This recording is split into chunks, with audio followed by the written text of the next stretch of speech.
तो जब एक ग्रेविटेशनल पोटेंशियल, अरे यार ये सिलेक्ट मेरा गलत हो गया। हम्म, नहीं सिलेक्शन सही था, ब्लैक था। So gravitational potential due to uniform thin spherical shell, ठीक है ना। तो gravitational potential due to uniform thin spherical shell जो है ना, जैसे हम फील्ड डिफाइन करते थे, मैं अभी इस क्लास में तुमको डायरेक्टली फॉर्मूला बताने वाला हूँ। डेरिवेशन जिसका रिक्वायर्ड होगा मैं उसी का डेरिवेशन बताऊंगा, ठीक है ना। ठीक है। तो ये जो यूनिफॉर्म थिन स्पेरिकल शेल है ना बच्चों, ठीक है, मान लो इसका रेडियस है आर, ठीक है ना, और इसका मान लो मास है एम, ठीक है। ये थिन स्पेरिकल शेल मतलब, थिन स्पेरिकल शेल का मतलब होता है, क्या होता है इसका मतलब बोलो। Hollow sphere. हाँ हॉलो स्फीयर होता है, ठीक है ना, मतलब अंदर पे मास नहीं है। मतलब ये जो बाउंड्री तुम देख रहे हो इसके अंदर, है ना, बेसिकली इसके अंदर कोई मास ही नहीं है, ठीक है ना। तो मास सारा का सारा बाहर में है, ठीक है ना। तो basically we can define the distance of a point, you know, we can define the distance of any point, let's say P, कोई भी पॉइंट पी का हम यहाँ पे डिस्टेंस डिफाइन कर सकते हैं। वो जो डिस्टेंस है कोई भी पॉइंट का यहाँ से, है ना, सेंटर से, कोई भी पॉइंट का जो डिस्टेंस है वो सेंटर से मेजर किया जाता है बेसिकली, है ना। लेट्स से कोई भी आर्बिट्ररी पॉइंट है ना, इसका रेडियस स्मॉल आर है, ठीक है ना। So what is small R? Small R is distance of an arbitrary point. Small r is distance of, है ना, a point from center of cell, from the center of shell where potential, है ना, is to be determined, है ना। तो अभी तो, है ना, इसके लिए टाइम नहीं है हमारे पास डेरिवेशन करने के लिए। मैं स्ट्रेट अवे तुमको फॉर्मूला बता देता हूँ, ठीक है ना। मान लो पोटेंशियल V, है ना, इज इक्वल टू, ठीक है ना, minus G M by capital R, और minus G M by again capital R, ये दोनों के दोनों for small r less than capital R, for small r equal to capital R, और minus G M by small r है for small r greater than capital R. ठीक है बच्चों, यहाँ पे small r less than R का मतलब है inside the shell, inside the shell, है ना। R equal to capital R का मतलब है on the surface, on the surface, और ये है आउटसाइड द शेल, ये है आउटसाइड द सेल। समझ में आ रहा है बच्चों? Is it clear? है ना। तो बेसिकली ऑन द सरफेस और inside the shell potential same है ना। So we can see here from these two parts, है ना, कि इनसाइड द शेल का फॉर्मूला और ऑन द शेल का फॉर्मूला सेम है ना। तो एक तो सबसे इंपॉर्टेंट पार्ट क्या है, सबसे इंपॉर्टेंट पॉइंट हमारा ऑब्जर्वेशन। हमने क्या ऑब्जर्व किया यहाँ पे, पहला तो हम अपना ऑब्जर्वेशन लिखेंगे, दैट इज, है ना, पोटेंशियल, है ना, due to a uniform thin spherical shell is same, है ना,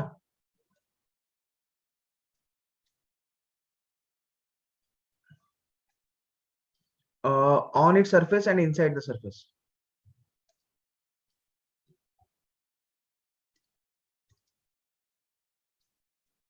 on the surface and inside it, है कि नहीं बच्चों। तो ये जो मतलब थिन स्पेरिकल शेल है वो अपने सरफेस पे जितना पोटेंशियल मेंटेन करता है अपने अंदर भी उतना ही पोटेंशियल मेंटेन करता है।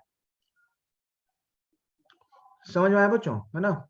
अपने सरफेस पे जितना पोटेंशियल मेंटेन करता है, अपने अंदर भी वो उतना ही पोटेंशियल मेंटेन करता है। Is that clear? है ना? So Yes, sir. Potential maintained by a spherical shell is same, है ना, on the surface and inside it. लेकिन बाहर में क्या होगा, विथ रिस्पेक्ट टू डिस्टेंस वो डिक्रीज करेगा, मतलब magnitude of potential will decrease with respect to with respect to distance. Magnitude of potential will decrease outside the surface.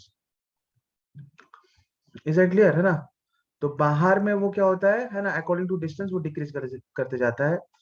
और दूसरी बात ये है, the other thing is that, है ना, कि आउटसाइड द सरफेस के लिए,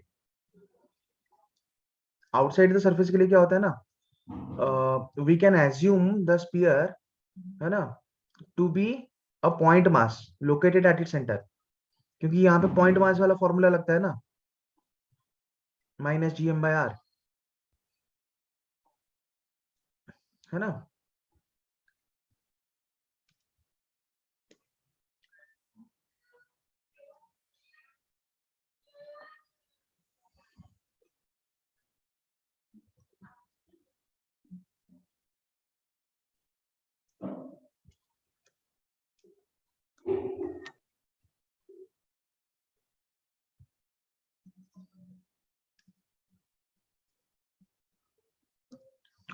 ठीक है ना बच्चों, ठीक है ना? तो फॉर, मान लो हमें ये पता है कि V is equal to minus GM/r for small r greater than capital R, है ना? सो फॉर पोटेंशियल, है ना, टू कैलकुलेट पोटेंशियल, तो to calculate potential due to a thin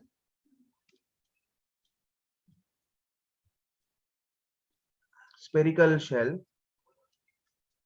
है ना, to calculate potential due to a thin spherical shell, है ना, we assume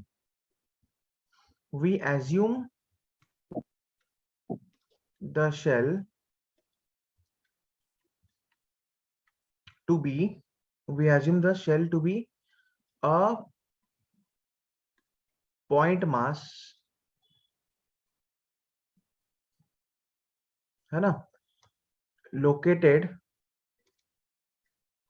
or we assume the whole mass of the shell to be located at its center. We assume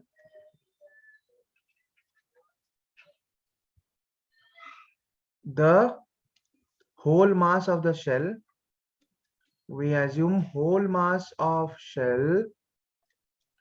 to be located at its center, है ना, and treat it as a point mass.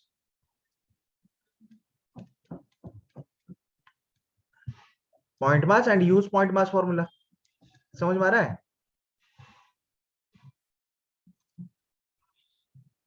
Is that clear, students? Hopefully यहाँ तक समझ में आ गया। यहाँ पे हम पॉइंट मास फॉर्मूला ना यूज कर सकते हैं। Yes, sir.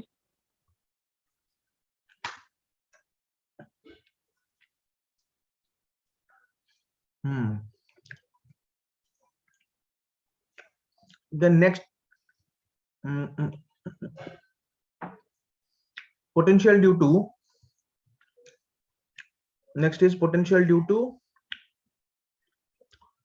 uniform solid sphere. Potential due to uniform solid sphere. इसमें दो चीजें कॉमन है, बस एक चीज चेंज हो जाता है। Potential due to uniform solid sphere.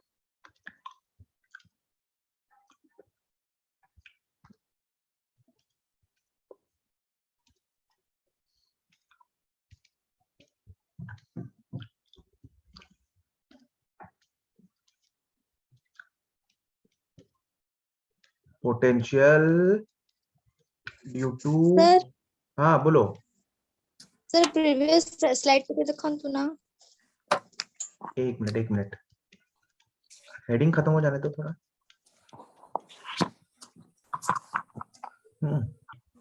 So this is potential due to uniform solid sphere. Previous slide.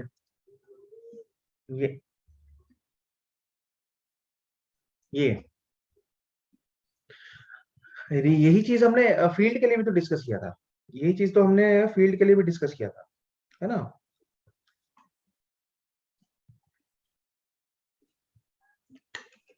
Ji sir.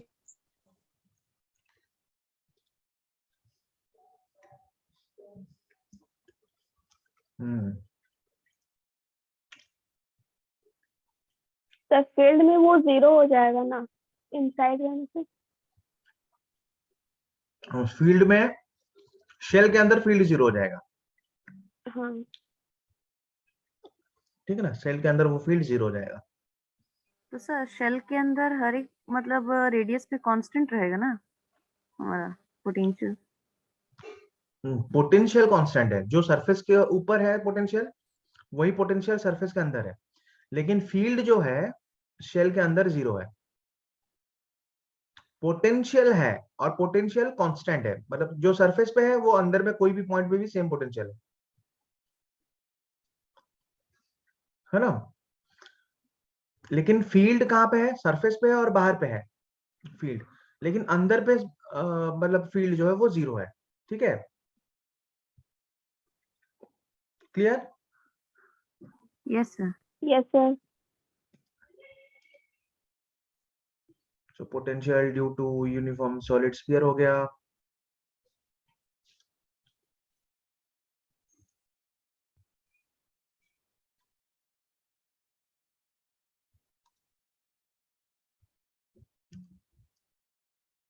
तो सर अंदर पोटेंशियल डिफरेंट भी मतलब कैलकुलेट करेंगे तो कोई सा भी 2 पॉइंट का तो हमेशा 0 ही आएगा ना इनसाइड द शेल।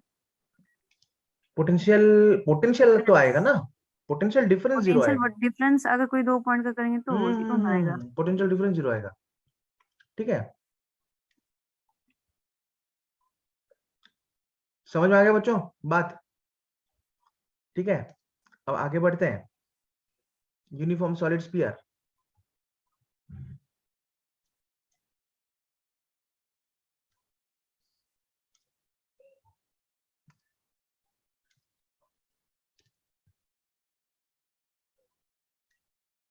अच्छा, मैंने 3.5 सेंटीमीटर का यूनिफॉर्म सॉलिड स्फीयर लिया था, थोड़ा ना चेक करने के लिए कि है ना सेंटर एग्जैक्टली सेम पॉइंट पे बना है कि नहीं। ठीक है ना, थोड़ा टाइम पास करता हूं मैं।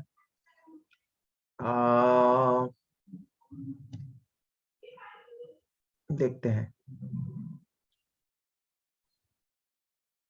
अरे यार 0.1 सेंटीमीटर रह गया। रेडियस 3.5 होना चाहिए ना, थोड़ा 0.1 राइट में होना चाहिए था। ठीक है, लेकिन ऑलमोस्ट ठीक है।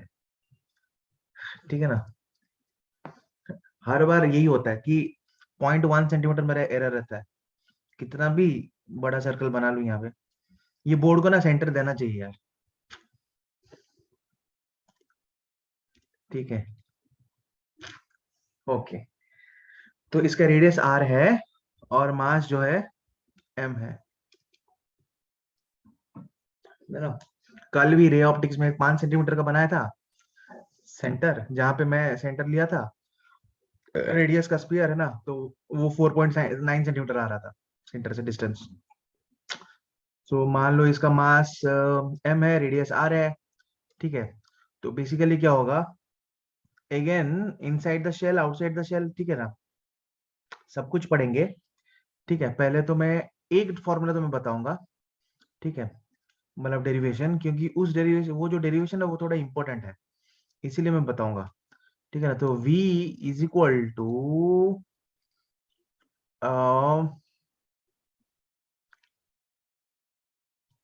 r लेस देन r का मैं बताऊंगा, मतलब इनसाइड द शेल का। r इक्वल टू r का स्ट्रेट फॉरवर्ड फॉर्मूला है, माइनस जस्ट लाइक है ना जो हॉलो स्फीयर का फॉर्मूला है, है ना, वही फॉर्मूला है किसका, सॉलिड स्फीयर का भी, ऑन द सरफेस और आउटसाइड। ऑन द सरफेस और आउटसाइड का सेम फॉर्मूला है हॉलो स्फीयर और सॉलिड स्फीयर का। इनसाइड द स्फीयर का फॉर्मूला अलग है, इनसाइड द स्फीयर का फॉर्मूला अलग है। समझ में आ रहा है ना?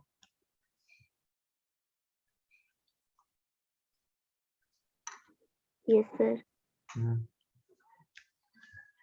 तो बेसिकली क्या कर सकते हैं हम लोग, उसको कोशिश कर सकते हैं कि उसको हम डिराइव कर लें।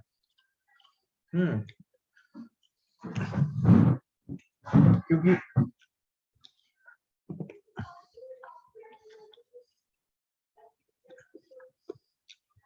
अगर हम पोटेंशियल कैलकुलेट कर रहे हैं, ठीक है, अच्छा,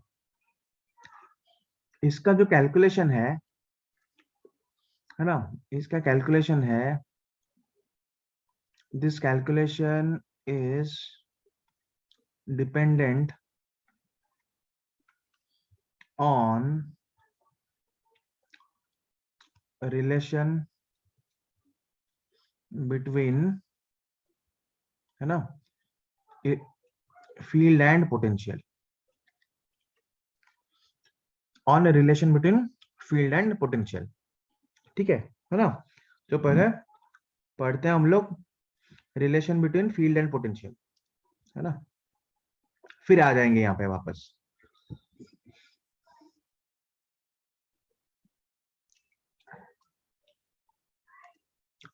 ठीक है,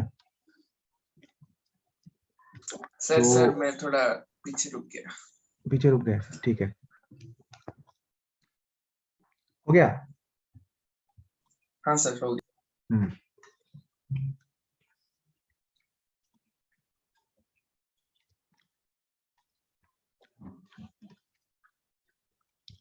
Now this is relation between gravitational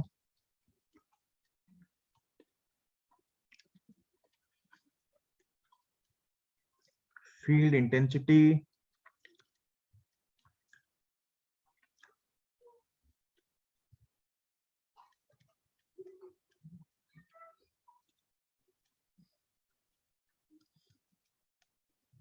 and gravitational potential।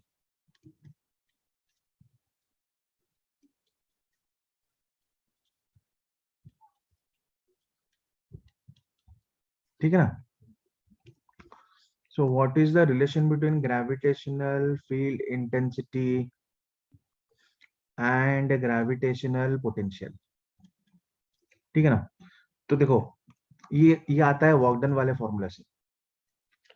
वॉकडन वाला फॉर्मूला क्या बोलता है,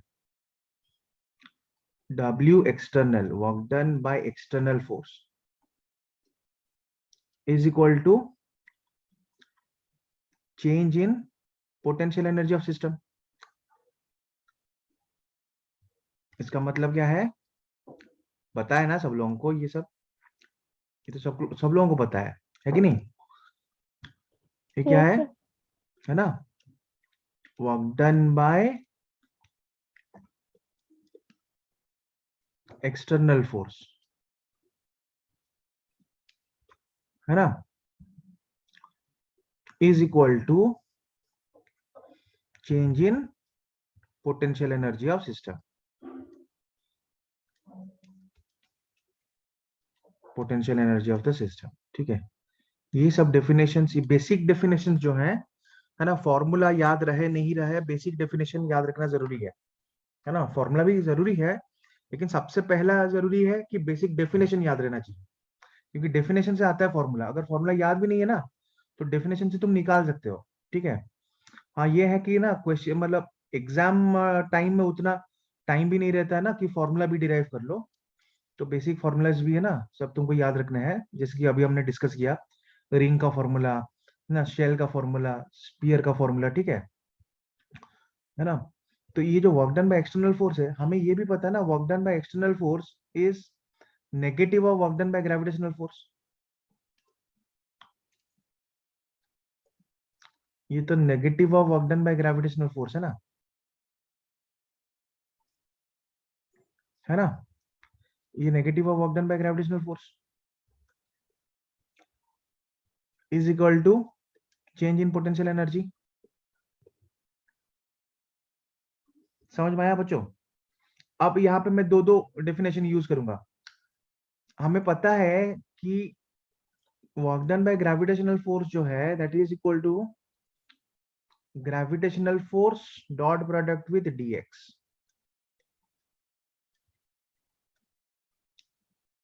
समझ में आ रहा है ना, that is equal to change in potential energy.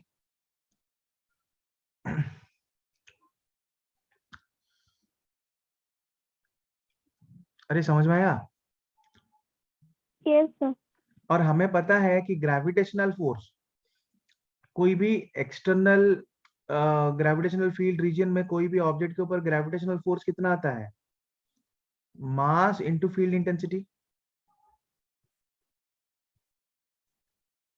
ये होता है ना gravitational force, mass into field intensity, yes sir. होता है ना यही, ठीक है। तो I can use this as implies, देखो बेसिक डेफिनेशन भी सब यूज कर रहा हूं मैं वापस, है ना, तो तुम लोगों को थोड़ा बहुत है ना पुराना चीज भी है ना अभी वापस याद आ जाना चाहिए ना। अब चेंज इन पोटेंशियल एनर्जी को मैं ऐसे भी बोल सकता हूँ ना, चेंज इन पोटेंशियल एनर्जी है ना is equal to work done by external force is equal to mass into potential difference, है कि नहीं? Yes change in sir. Potential energy क्या है, मास इनटू पोटेंशियल डिफरेंस, है कि नहीं? So that is equal to mass into potential difference delta V, है ना। तो अगर हम m m कैंसिल कर लें, implies I can say that minus e dx, e dot dx, है ना, from a to b, है ना, मतलब ये इसको बोलते हैं negative line integral of gravitational field, is equal to, है ना, डेल्टा v फ्रॉम a to b, है ना। तो इसको क्या बोलते हैं, इसको बोलते हैं नेगेटिव लाइन इंटीग्रल, मतलब ग्रेविटेशनल फील्ड, है ना, का डॉट प्रोडक्ट ले रहे हैं हम डिस्टेंस के साथ, है ना, मतलब डिस्प्लेसमेंट के साथ, और उसको इंटीग्रेट कर रहे हैं, फिर उसका नेगेटिव ले रहे हैं, है ना। तो जब हम इंटीग्रेट कर रहे हैं ना इसको इसको लाइन इंटीग्रल बोला जाता है, क्योंकि ग्रेविटेशनल फील्ड को with respect to distance dot product ले रहे हैं डिस्प्लेसमेंट, और फिर उसको इंटीग्रेट कर रहे हैं, तो उसको लाइन इंटीग्रल बोला जाता है ना। कोई भी क्वांटिटी का line integral of a physical quantity is the integration of dot product of the physical quantity with displacement.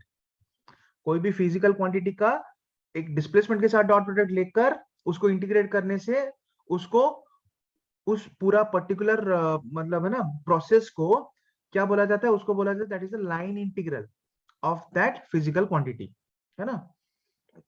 जैसे यहाँ पे फिजिकल क्वांटिटी क्या है, ग्रेविटेशनल फील्ड है, ठीक है ना।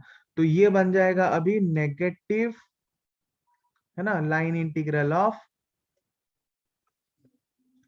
ये क्या बनेगा, negative line integral of gravitational field.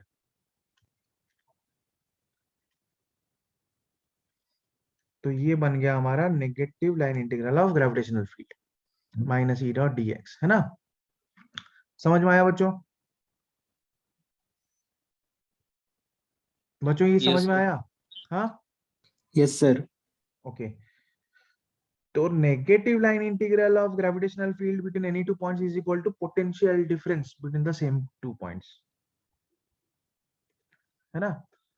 यहाँ पे मेरा एक्सप्रेशन क्या था, तो ये है relation minus E dot D X, ये है मेरा रिलेशन, है ना, is equal to delta V. Delta V मतलब क्या है, वो डीवी का इंटीग्रेशन होगा फ्रॉम ए टू बी, ठीक है ना। तो ये जो रिलेशन है ये क्या बोलता है, negative line integral, negative line integral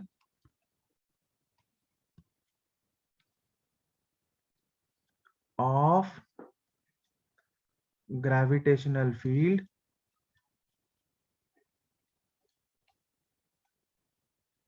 between any 2 points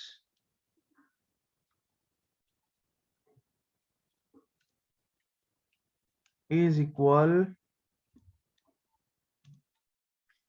to the potential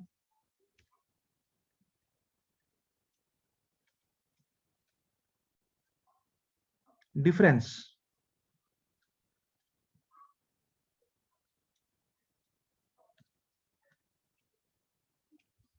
between the same 2 points.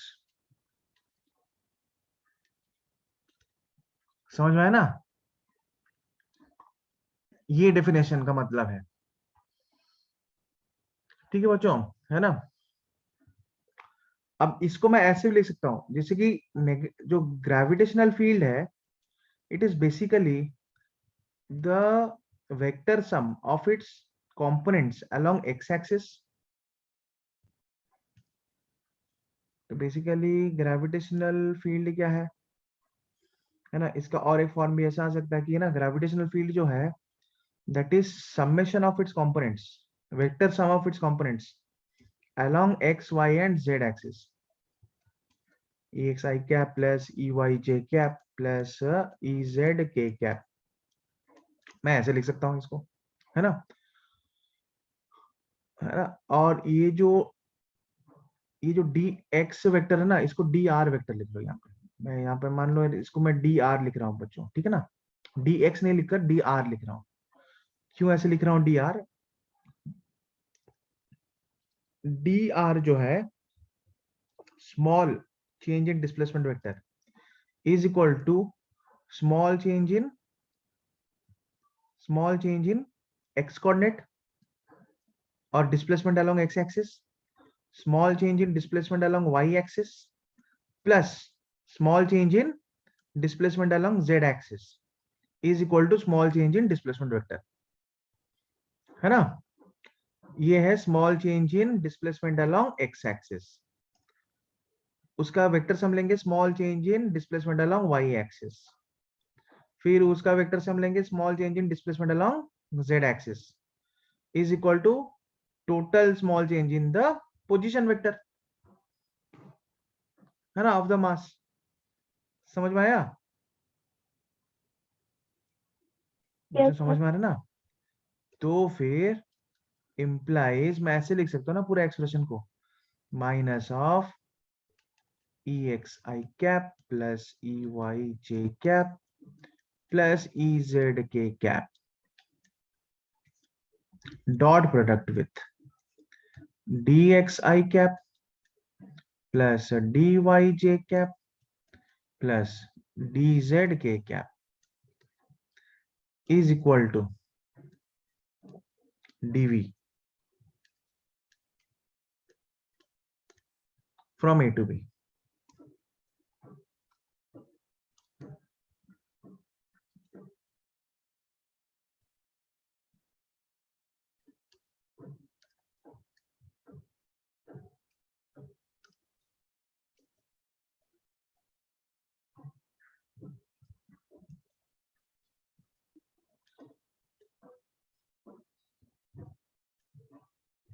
Is that clear बच्चों? तो इसको लिख लो। इसके बाद क्या करूंगा ना, मीटिंग एंड हो जाएगा तो मैं नया स्लाइड ले लूंगा,